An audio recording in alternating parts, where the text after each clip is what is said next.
시청자 여러분 안녕하십니까. 5월 3일 수요일 황장수 뉴스 브리핑 시작하겠습니다. 오늘은 불교의 연기로 2561년 부처님 오신 날입니다. 그러니까 이 석탄일이라고 부르는 이 석가 시다르타가 탄생한 날인데요. 2561년이다. 그러면 지금 2017년이니까 무려 기원전 540년 전쯤에 부처가 태어났다는 겁니다. 북인도의 한 왕국의 왕자로 태어났다가 생로병사에 고통받고, 당시 인도 사회는 그야말로 온갖 삶의 모순이 축적된 사회였습니다. 세계적인 모든 종교들은 다 고통 속에서 구원을 바라고 해탈을 바라는 그런 데서 만들어집니다. 기독교도 당시 로마의 식민지 지역인 지금 이 이스라엘 지역의 유대교와 또 기득권의 지배 속에서, 식민지의 지배와 기득권의 지배 속에서 신음하던 속에서 예수라는 구원자가 나타났고요.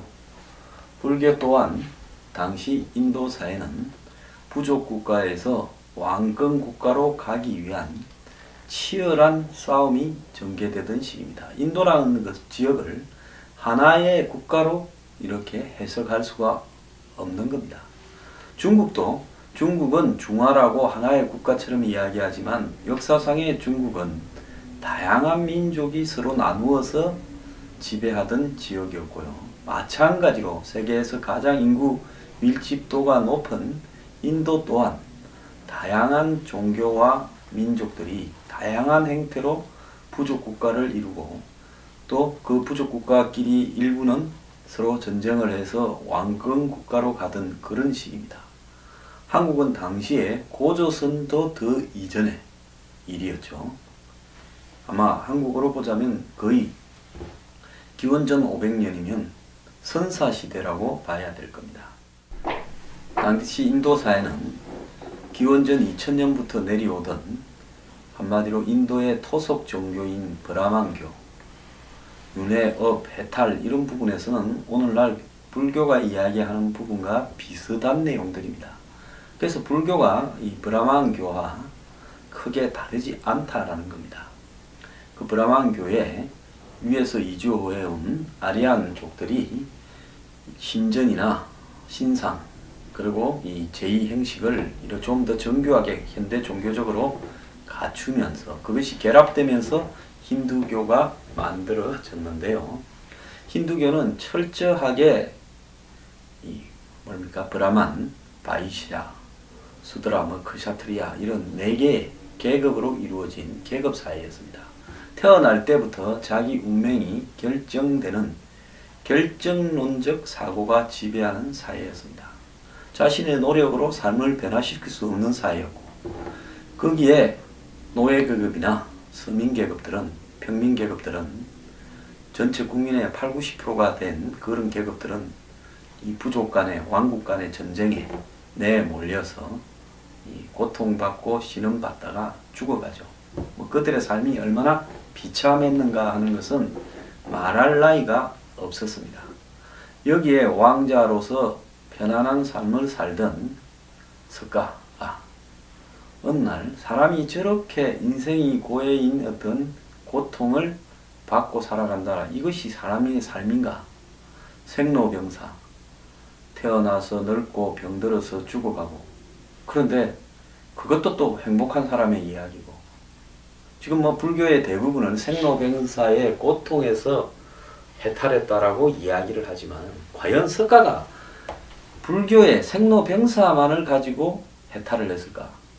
저는 생로병사를 가지고 고민하는 것은 배부른 사람의 이야기라고 생각을 합니다. 오늘날 불교를 전달하는 많은 사람들이 상당한 왜곡을 하고 있어요. 석가가 과연 삶이란 무엇인가? 왜 인간이 저렇게 태어나서 늙어서 병들어서 죽어가는 한가한 고민을 하고 그것 때문에 걱정이 돼서 죽음이 두려워서 늙고 병드는 게 두려워서 깨달음을 얻으려고 했을까? 저는 그 차원이 아니었다고 봅니다. 그때의 사람이라는 것은 버르지만도 못한 행태로 솔직히 인도에서는 소가 사람보다 나았던 시절입니다. 소는 적어도 잡아먹지는 않고 대우는 받았지요. 힌두교에서.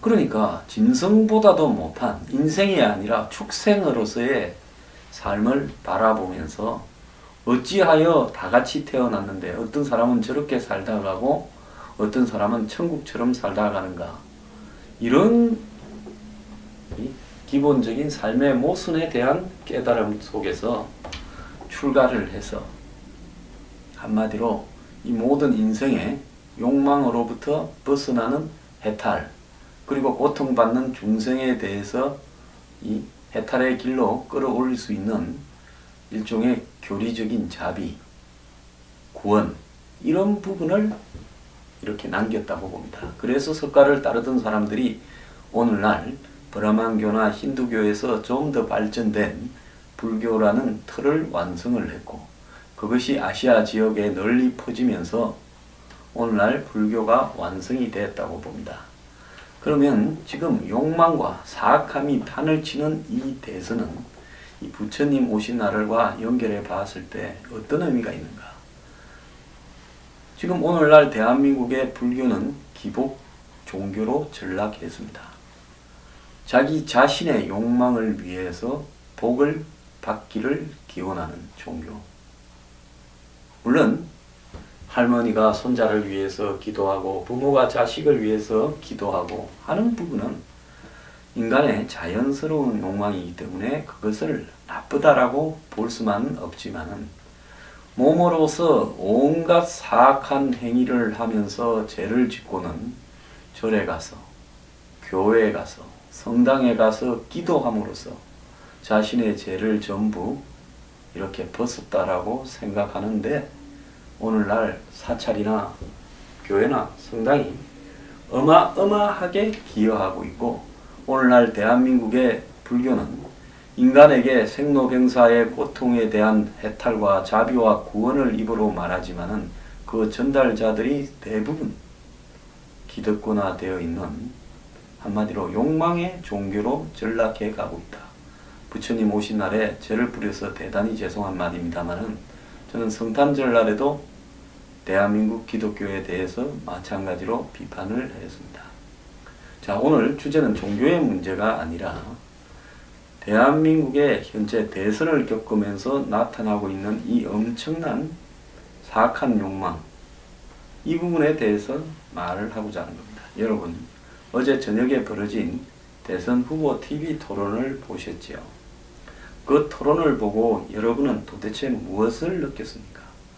당선이 되고자 하는 욕망에 눈이 멀어서 상대방을 헐뜯고, 가진 지식도 없으면서 상대방이 대답하기 곤란한 질문들만 던지려고 노력을 하고, 그저 그 순간에 적당히 빠져나가서 대통령이 눈앞에 다가오고 있다는 것만을 확인하고 싶어하는 안달함, 이런 부분 속에서 저는 솔직히 그 5명 중에서 불교의 가르침이라고 할 수 있는 욕망, 그리고 권력, 지위, 돈에 대한 욕심에서 벗어나는 부분, 그런 부분에 근처에 발톱이라도 쫓아간 후보가 단 한 명이라도 있었는가 하는 부분에서 봤을 때 참 서글픔을 금하지 못했습니다.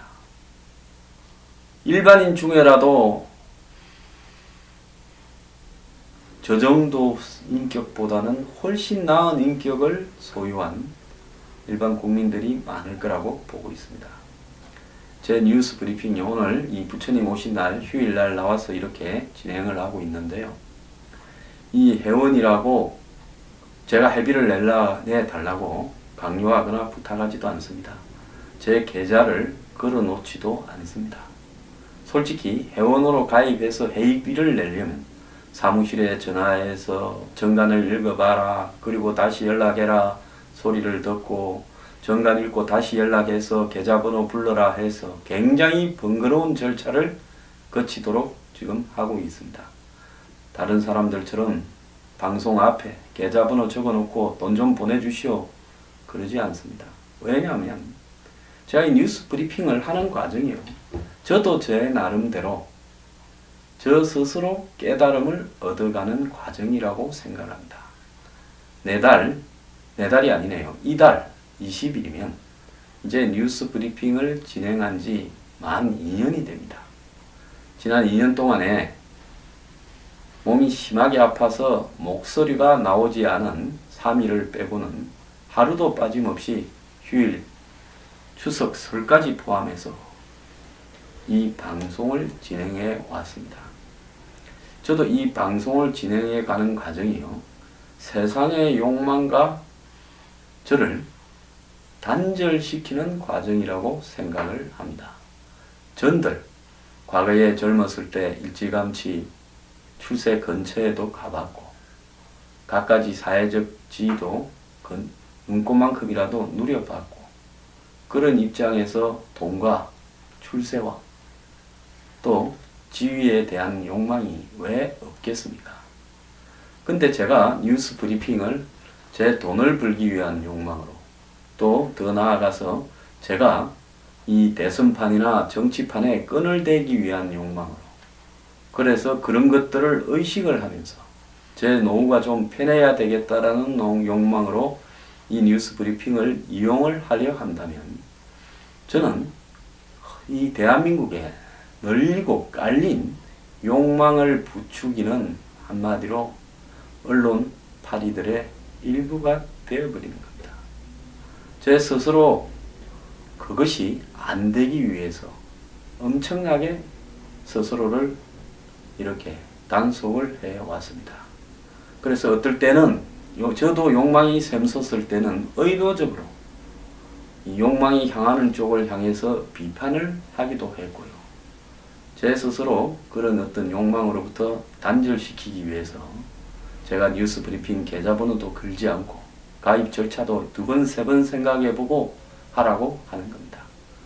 뉴스 브리핑이 돈 때문에 한다고 하면 제가 그 목적에 욕망에 충실해야겠지만 적어도 시작은 여러가지 복잡한 심사에서 시작을 했지만 그 뉴스 브리핑이 2년 동안에 진행되는 과정에서 이제 욕망을 내려놓는 훈련이 되고 있습니다. 저도 이번 대선에 이런저런 유혹들이 많았지만 그런 유혹에 말려들지 않기 위해서 굉장히 노력을 했고 언론의 인터뷰부터 뭐 영입 제한 이런 부분들을 다 거절하고요.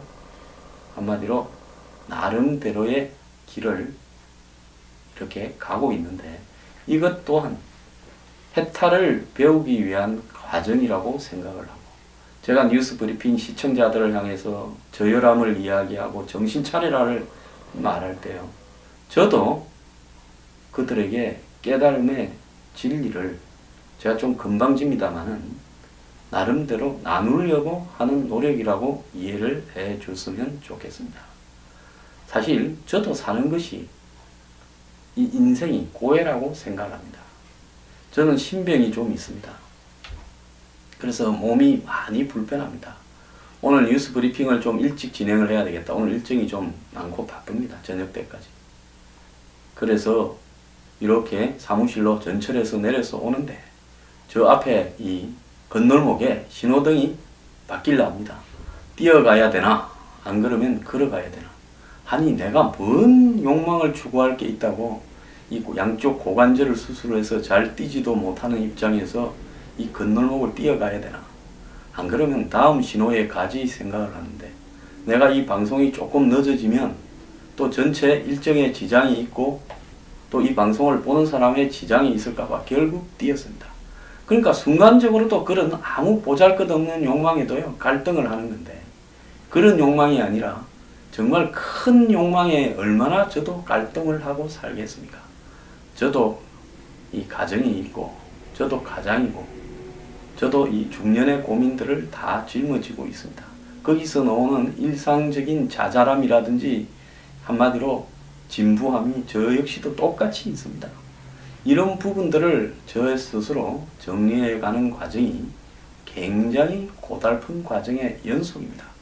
저도 제가 나이 들어서 병이 많기 때문에 이 병이 좀 더 악화되고 움직일 수 없게 되면 참 사람이 비참하겠다 이런 생각을 하고 갈등 속에서 살아가기도 합니다. 자, 그런데 지금은 그런 부분들을 다 내려놓고 내가 뉴스 브리핑에 충실하게 순수하게 이렇게 집중해야 되겠다라는 생각으로 지난 2년을 달려왔습니다. 그런데 하물며 대선을 가겠다라는 사람들이 뻔한 거짓말을 입에 달고 더 나아가서 뻔뻔함으로 무장을 한 채 범인들도 쓰지 않는 저열한 발언들로 전 국민이 바라보는 TV 앞에서 이야기하는데 그런 것까지도 다 이해할 수 있다라는 겁니다. 전 국민이 고통받는 자식의 입시 문제에 대해서 그야말로 부정이 판치고 기득권이 지배하는 그런 입시 제도를 바꾸겠다라는 사람 하나 나오지 않고 엄청나게 많은 국민들이 젊은 사람이 노인들이 고민하는 주거 문제에 대해서 그걸 획기적으로 해결하겠다라는 사람 하나 나오지 않고 우리 사회를 지배하고 있는 기득권의 부패 네트워크에 대해서 그걸 어떻게 철저하게 척결하고 정의를 이 땅에 세우겠다라고 말하는 사람 한 명 나오지 않고 이 썩어 빠진 복지 시스템, 나눠 먹는 시스템 그야말로 복지의 대상이 되어야 될 사람들에게는 복지가 돌아가지 않는 이런 문제를 어떻게 하겠다는 사람 하나 나오지 않고 국가라는 외행을 갖춘 채 그 돌아가는 시스템은 국민들로부터 세금을 뜯어서 그야말로 자기들끼리 다 나눠 써버리는 이 체제에 대해서 개혁을 하겠다고 하는 사람 하나 나오지 않습니다. 결국은 뭐냐? 자기 패거리를 들고 대중을 선동해서 집권을 해서 결국은 자기들 일자리를 다 만들고 국민의 세금을 도둑질해 먹겠다라는 욕망에 번뜩이는 눈이 붉게진 사람들만 보였습니다. 그런데 여기에 국민들이 같이 붙어서 SNS에서 신문 댓글에서 기사 댓글에서 패거리를 나누어서 죽도록 싸웁니다. 저는 저보고 누구를 지지하느냐? 저는 이번 대선 끝날 때까지 누구도 지지하지 않을 겁니다. 욕망이 없는 사람이 왜 누구를 지지하겠습니까? 제가 여러 번 말씀드리지 않았습니까? 저는 뉴스 브리핑을 그냥 하는 게 아닙니다. 모르겠습니다. 많은 사람들이 이런 SNS 상에서 방송을 하는 부분은 각자 돈이든 무슨 출세든 욕망이 있을지 모르지만 저는 욕망을 버리기 위한 수단으로 뉴스 브리핑을 하고 있고 그래야만이 몇 명이 보든지 간에 제 방송을 보시는 분이 깨달음을 얻을 수 있다라고 생각하기 때문에 하는 겁니다. 오늘 이 부처님 오신 날에요. 중생에 대한 구원 그리고 해탈, 자비 이런 부분이 불교의 이 가르침 아니겠습니까? 즉, 이 삶에 대한 헛된 욕망을 버리고 그야말로 욕망에서 벗어나서 사람이 살아간다라는 과정이 무엇인가 정말로 덧없는 이 인생이다라는 부분을 깨달으면서 더불어 살고 약자에게 손을 내미는 그런 지혜를 배우라는 것이 불교의 진리라고 합니다. 그런데 생로병사의 해탈, 생로병사의 고통으로부터 해탈 이게 마치 불교의 가르침인 것처럼 가르치는 인생의 본연적인 실존적인 고민 즉 삶이란 무엇인가 부조리에 대한 고민 뭐 이런 부분까지도 연결될 수 있겠습니다만은 그 생로병사에 대한 고민이 불교의 전부는 아니라는 겁니다. 저는 석가가 샤르트르 같은 실존주의자였다고 봅니다. 살아가는 과정이 부조리다. 삶이 부조리다. 저는 삶이 부조리라고 생각합니다. 우리가 살고 있는 이 인생은요. 전부 가짜의 자기입니다. 정말로 실존적인 진짜 자기는 어디 있느냐. 없는 거죠. 다 남들이 만들어 놓은 세상이 심어준 욕망의 노예가 되어서 살아갑니다. 이 대선이라는 것은 그야말로 이런 욕망이 축적되어서 터져버리는 욕망의 용광로에 불과하다고 저는 생각합니다. 이번 대선에요. 패거리 나누어서 싸울 일 아니고요. 정말 욕망과 사악함이 판치는 이 대선에 국민 여러분들은 한번 석가 탄신일의 의미가 뭔지를 생각하면서 마음을 가다듬기 바랍니다.